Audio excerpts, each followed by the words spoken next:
আসসালামু আলাইকুম ওরহমতুল্লাহি ওবারাকাতুহু। আজকের ভিডিওতে বলবো, যেহেতু রমজানের মাস চলছে, যে রমজান মাসে শয়তানকে তো বেঁধে দেওয়া হয়। তো রমজান মাসে শয়তানকে বেঁধে দেওয়ার পরেও কেন আরো গুনাহ হয়? এটা হলো মেন পয়েন্ট, মেন প্রশ্ন। তো আজকের ভিডিওতে আমরা এটাই বলবো। হাদিসের মূল দলিলের ব্যাখ্যা আমরা দেবো। টপিক হলো রমজান মাসে শয়তানকে বেঁধে দেওয়া হয়, এর সম্পূর্ণ তাৎপর্য কি। তো যেহেতু সম্পূর্ণ তাৎপর্য, প্রথমে আমরা বলবো হাদিসের মূল দলিল। সাহি বুখারী শরীফের 1899, সাহি মুসলিম শরীফের 1079 নম্বরে রাসূলুল্লাহ সাল্লাল্লাহু আলাইহি ওয়াসাল্লাম বলেছেন, ইযা জাআ রমাদান ফতিহাত আবওয়াবুল জান্নাহ ওয়া গুল্লিকাত আবওয়াবুন নার ওয়া সুফিদাতিশ শায়াতিন। আবার অন্যান্য রাওয়ায়াতে অন্যান্য শব্দ এসেছে, যার অর্থ হলো রমজান যখন প্রবেশ করে, ইদা যা আ রমাদান, রমজান যখন শুরু হয়, তখন ফতিহাত আবওয়াবুল জান্নাহ, অনেক রাওয়ায়াতে আছে ফতিহাত আবওয়াবুস সামা। তো ফতিহাত আবওয়াবুল জান্নাহ যেহেতু বলা হয়, তো জান্নাতের দরজা খুলে দেওয়া হয়। ওয়া গুল্লিকাত আবওয়াবু জাহান্নাম, আর জাহান্নামের দরজাগুলোকে বন্ধ করে দেওয়া হয়। সুলসুলাতুশ শায়াতিন বা ওয়া সুফিদাতুশ শায়াতিন বলা হয়েছে যে শয়তানকে বেঁধে দেওয়া হয়। এখানে শয়তানকে যখন বেঁধে দেওয়া হয়, তো তারপরে একটা প্রশ্ন জাগে যে শয়তানকে বেঁধে দেওয়ার পরেও কিন্তু গুনাহ হয়। তো এটা কি কারণে হয়? অনেকেরই এটা মানে একটা কৌতূহল বিষয়, যে অনেকেরই জানার ইচ্ছা থাকে। আজকের ভিডিওতে ইনশাআল্লাহ তাবারাক ওয়া তাআলা খুবই পরিষ্কারভাবে বুঝিয়ে দেবো যে শয়তানকে কেন বেঁধে দেওয়ার পরেও গুনাহ করে মানুষ। তো দেখুন, শয়তানকে বেঁধে দেওয়া হয়, এর মানে কি?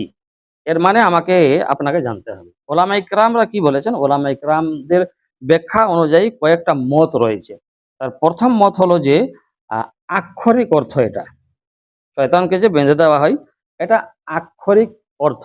এটা প্রথম মত। কিছু আলেম বলেন যে প্রধান শয়তান বা বড় দুষ্ট জিনদের শিকলবন্দি করা হয়। এটা কিছু আলিম বলে থাকে। ২ নম্বর যে মত রয়েছে সেটা আংশিক নিয়ন্ত্রণ বলা হয়, যে আংশিক নিয়ন্ত্রণ, অর্থাৎ সব শয়তান নয়, বরং কি হয়, বরং মারাদাতুশ শায়াতিন বলা হয়েছে যে দুষ্ট শয়তানকে বেঁধে দেওয়া হয়। হ্যাঁ না? সাহিহ মুসলিম শরীফের 1079 নম্বরে যেটা বলা হয়েছে, ওয়া সুলসুলাতিশ শায়াতিন, অর্থাৎ শয়তানকে বেঁধে দেওয়া হয়। ৩ নম্বর যে মতটা রয়েছে, যেটা বলা হয়েছে যে প্রভাব কমে যায়, তাৎপর্যগত ব্যাখ্যা এটা দিয়েছে যে প্রভাব কমে যায়। এবারে রমজান যে রয়েছে, সেটা মানুষ এতে বেশি বেশি করে ইবাদত করে, হ্যাঁ না? রোজা নফসকে নিয়ন্ত্রণ করে, এটা আমাদের কম বেশি জানা আছে। কোরআন তিলাওয়াতে বৃদ্ধি পায়। রমজান এলেই ঘরে, মসজিদে মা বোনেরা, ভাইরা সবাই কোরআন তিলাওয়াত যারা জানে তারা করে। তো কোরআন তিলাওয়াত বৃদ্ধি হয় রমজান হলে শয়তানের যে কুমন্ত্রণা রয়েছে এটা দুর্বল হয়ে যায়। এটাই হলো কারণ। তারপরে আবার বলবো যে যদিও বা বেঁধে দেওয়া হয়, তাহলেও গুনাহ হয় কেন?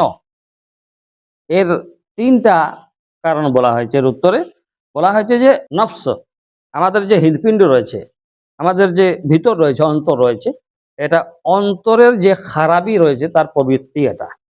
দেখুন, শয়তানকে যতই বেঁধে দেওয়া হয়, মানুষের ভিতরে যে খারাপিগুলো রয়েছে, যে কুমন্ত্রণাটা রয়েছে, সে কুমন্ত্রণা কোথাও না কোথাও রমজান মাসেও কাজ করে, যার ফলে মানুষ গুনাহ করে।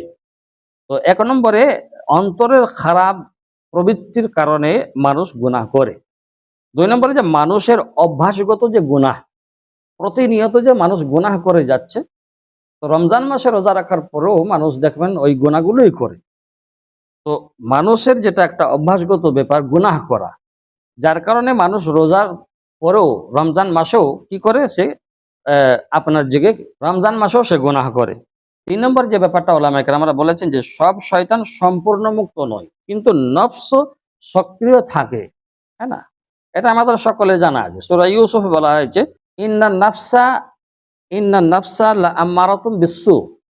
দেখুন, সূরাতুল ইউসুফে ১২ নম্বর পারা ৫৩ নম্বর আয়াতে যেখানে বলা হয়েছে, নিশ্চয়ই নফস অর্থাৎ হৃদপিণ্ড মন্দ কাজের আদেশ দেয় হৃৎপিণ্ড কিন্তু মানুষকে মন্দ কাজের আদেশ দেই, শুধু সৎ কাজের আদেশ দেই না, মন্দ কাজের দিকেও কিন্তু ধাবিত করতে সক্ষম হতে পারে। তাই সম্পূর্ণ যে তাৎপর্য ৩ নম্বরে বলা হয়েছে, রোজা হলো রহমতের মাস, হ্যাঁ না, মাগফিরাতের মাস, নাজাতের মাস। এই ৩ ভাগে বিভক্ত করেছেন আল্লাহ তাবারক ওয়া তাআলা রমজানকে। তো আত্মসংযোগেরও কিন্তু এটা প্রশিক্ষণ, আর শয়তানের প্রভাব কমার কিন্তু এই রমজান মাসটা সুযোগ। আল্লাহ তাবারক ওয়া তাআলার কাছে আমরা দোয়া করব যে আল্লাহ আমাদের জন্য সমস্ত গুনাহকে ক্ষমা করে দিন। আমিন। আর ভিডিও যে এতক্ষণ পর্যন্ত কথা বললাম, যদি ভিডিওতে কোনো ভুল ত্রুটি হয়ে থাকে তো ধরিয়ে দিবেন। আর আ যদি ভালো লাগে তো লাইক, কমেন্ট করবেন। চ্যানেলে নতুন হয়ে থাকলে সাবস্ক্রাইব করবেন। ভালো থাকবেন।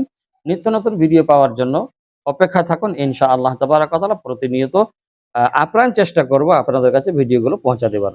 আসসালামু আলাইকুম ওয়া রাহমাতুল্লাহি ওয়া বারাকাতুহু।